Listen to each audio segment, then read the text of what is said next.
Hello, I'm Paul Sinclair from McGregor, and welcome to another fun episode of the IT Bridge.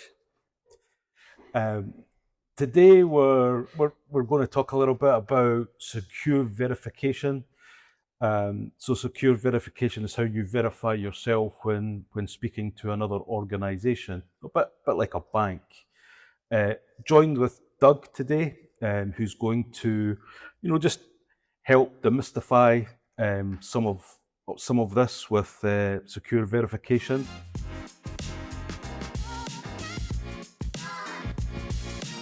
It's been well documented in the press over the last few months about M&S and Co-op and Harrods and these sort of larger organisations that have unfortunately suffered a breach. Yeah. When we contact in our own lives, we contact our banks, we're verified, whether that's by a text message or voice verification or a code, however that may be. But we've seen recently that that's starting to creep into the IT world and specifically the MSP world. Yeah. Is that something that you think is a good idea or good for the IT world? Yeah, I think it's certainly a good idea, and it's been brought to the forefront off the back of these sorts of attacks that you've mentioned. So a lot of those attacks have been predicated upon either somebody impersonating the company's IT department, so they call up a user and pretend to be from that company's IT team, or somebody pretending to be a user calling the IT department and then asking for something to be done. So there really needs to be some kind of mechanism to prevent that from happening. And like you said, if you call up your bank, then they're not going to give you access to your account without some form of verification. So yeah, it's a sensible and a natural evolution of what we offer. Yeah, exactly. I'm not going to give my hundreds of pounds away without somebody verifying who I am and where they're going to. So, Yeah. so we maybe see that an important part of a managed IT service now. Yeah, so this is something which is becoming baked into our standard support offering to all our customers, and it's something that we've put in place to secure all our customers and also to secure ourselves as well. Yeah, definitely something which is now a standard and should be expected from any MSP really. Yeah, absolutely. Because hackers and the bad people of the internet that's out there use a sense of urgency to coerce or trick you into giving access to a site or a PC or a password or something like that. So I guess that would just give the the end user that little bit of time to breathe, to think about what's happening when there's a verification that's been required. Yeah, there's a lot of common language which is used to, as you say, coerce that sort of thing. If anything ever comes across as overly urgent or now or please act or please do this quickly, press this, click here, that sort of thing, you should just pause for a second and think, why am I being asked to do this so quickly? And if there hasn't been a verification process involved in that, then it's probably something that you don't want to do. Exactly. We've all got busy lives and many things going on, so it's just trying to manipulate that point of when you're busy to gain access. Yeah. So, we know we're all familiar about it in terms of the bank, but what does it involve within a managed IT service like ours, for example? Yeah, so the technology that we've implemented has multiple options for verification, and we've done that because we recognize that not everyone has the same apps installed or the same methods of contact and things like that. So the verification system we use predominantly interacts with the Microsoft Authenticator for two-factor authentication, which pretty much everyone has anyway, because all our customers have MFA turned on, and that's best practice and things like that. If for some reason somebody doesn't have MFA on their mobile phone, maybe they don't want to have the app and they want to use different verification methods, it can be done via text message, either a code or a link. If they don't want to provide their mobile number to us, it can be done via a landline call. And if we don't have a landline call, it can also be done through our Teams portal. So we've recently started rolling out a new portal to all our customers, which is accessible through Teams. And as long as you can get into your Teams on your computer or something, then you are able to do a verification request through that as well. So, and that's great because, not everyone wants to give away personal details, and, we don't know, every end user intimately anyway, where, they would want to sometimes hand that level of information over. So having 4, 5, 6 different methods, I think it's an absolute great way to be able to do that. But so you touched on something earlier. We are not verifying the end user, but it can also be used to verify who we are. And whether that's new users or new customers that are coming board, everybody needs to verify who's the one that's got the access to their kingdom, who's able to help them. So how does that look? Yeah, that's the other half of it, really, isn't it? That's the other piece of the puzzle. So our internal processes have been adjusted that we will verify. So if you call us, we'll verify who you are. Some other situations that occurs in as well, which we can talk about. On the flip side of that, it's important that the customers have confidence that when we call them, that they know who we are and that we're, I'm Doug from Grant McGregor. Well, how do they know that? So what they can do from the new Teams portal that we've pushed out is they can initiate a verification request back to us.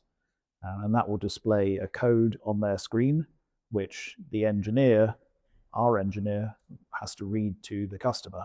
And as long as the code matches, then the customer knows that they're speaking to an engineer that has access to that code in our system, and they're from Grant McGregor. Because if it was somebody pretending to be Grant McGregor, they wouldn't have access to that code and wouldn't be verified. So we're not forcing the customers to do that. We're basically recommending it to the customers. It should be best practice for customers to verify us when we call you.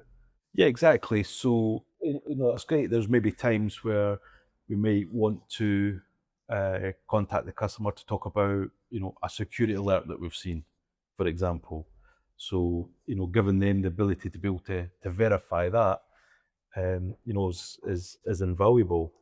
And that's the bit that I guess with some of these larger scale attacks we're all aware of. None of that's happened. It's just been taken as trust over a phone or an email. So yeah, I think for a long time, we call up an end user and you say, "Hi, it's Doug from Grant McGregor. Can I get remote access to your computer?"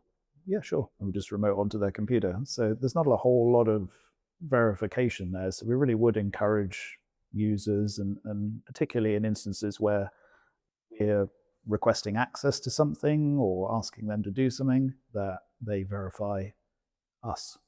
You talked about MFA and a change request. Are we doing that? What level of detail are we taking a verification against?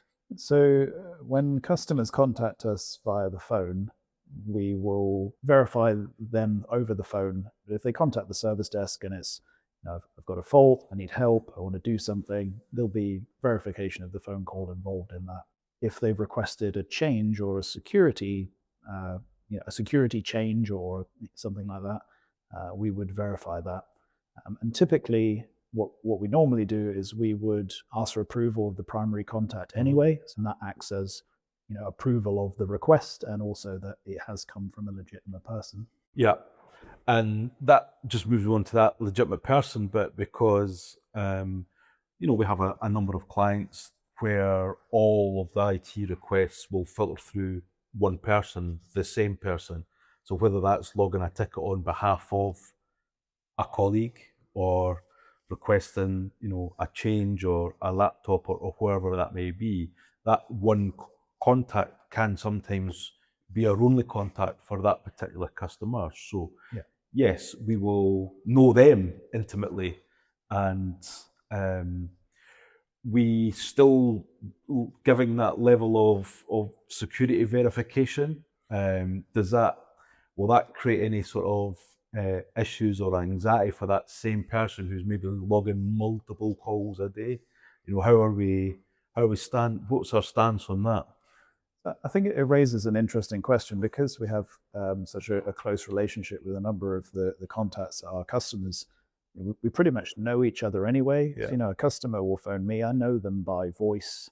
You know, I know them by the way they talk, what they're talking about, and all that sort of thing. And you would maybe think that that's sufficient, but unfortunately, it's not anymore because it's quite easy for malicious AI tools to do voice impersonation.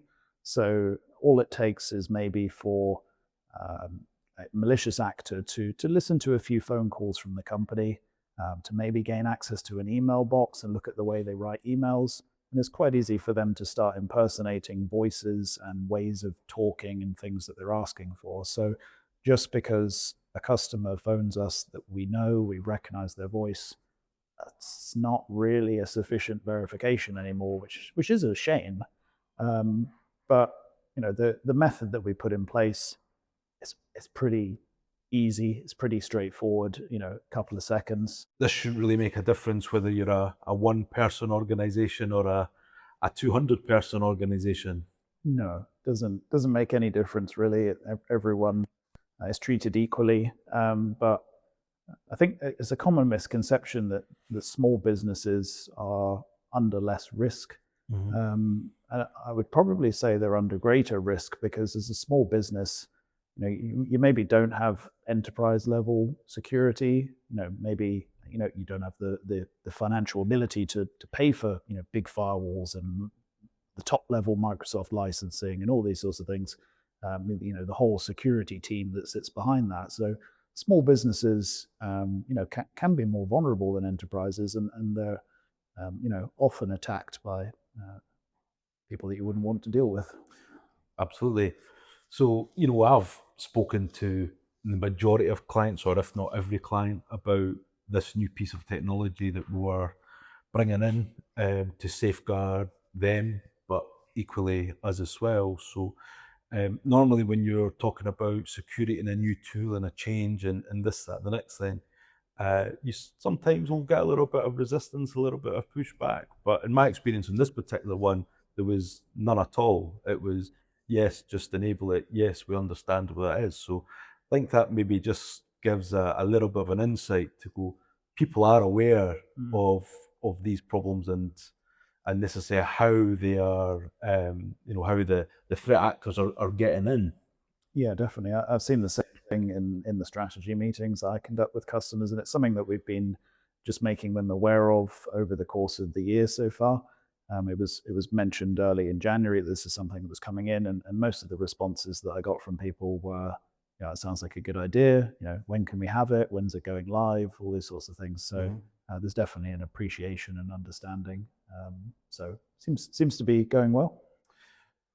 Excellent. The only couple of bits of feedback I got prior to getting it rolled out was as long as it doesn't slow down the support or the level of support we're getting or making it too difficult. So now that we've got it out there, we ran a test and a pilot before. We've got it out there to our customers now. What's the feedback been like from them? Yeah, I think on a whole, because customers are used to having the Microsoft Authenticator on their phones anyway, that it's just as easy as I say.